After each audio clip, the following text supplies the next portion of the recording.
하느님, 나에게는 왜 양심이 있어? 그것이 나를 찌르고 아프게 합니까? 그게 양심이에요. 한강 작가가 깨달았구나. 깨달았어. 내가 죽은 자를 구하는 게 아니었구나.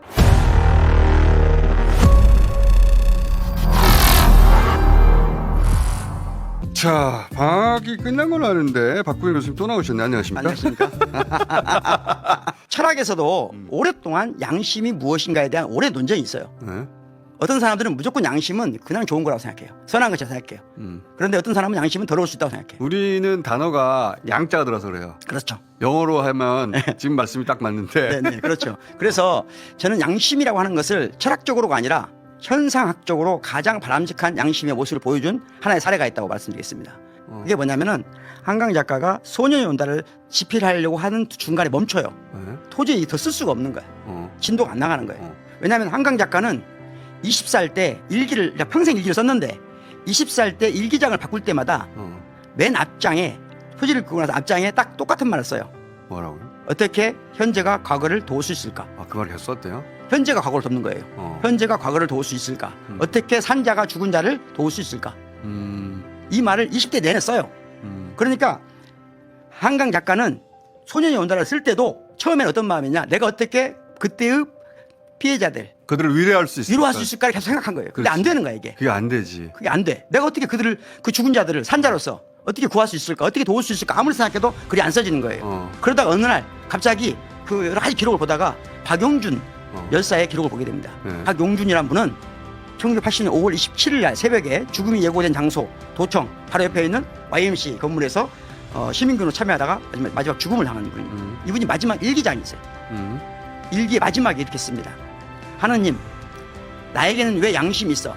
그것이 나를 찌르고 아프게 합니까? 그게 양심이에요. 그 다음에 뭐라고 하냐? 나는 살고 싶습니다. 그러니까 인간은 누구나 살고 싶어요. 잘 살고 싶어요. 부자로 살고 싶어요. 이건 자연스러운 거예요. 근데 양심은 뭐예요? 그걸 못하게 하고 죽음을 받아들이게 하는. 왜? 나보다 먼저 죽은 자, 나보다 먼저 억울한 자.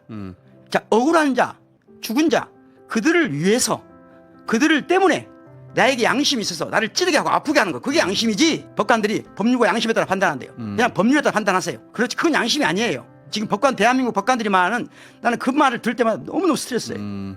제발 당신들이 함부로 양심이라는 단어를 쓰지 마라. 그런 법관이 아예 없다고는 할 수 없지만 일반적으로 당신들이 정말 그 정도 수준의 양심을 가지고 판결하느냐, 그건 아니지 않냐. 진짜 양심은 언제 평상시에는 법률에 따라 판단하면 돼요. 근데 언제? 국가가 내란에 이럴 때. 이럴 때. 그렇죠.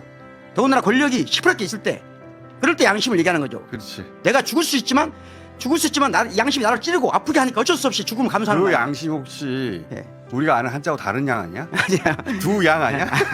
그래서 한강 작가가 그 글을 보자마자 깨달았어. 내가 죽은 자를 구하는 게 아니었구나.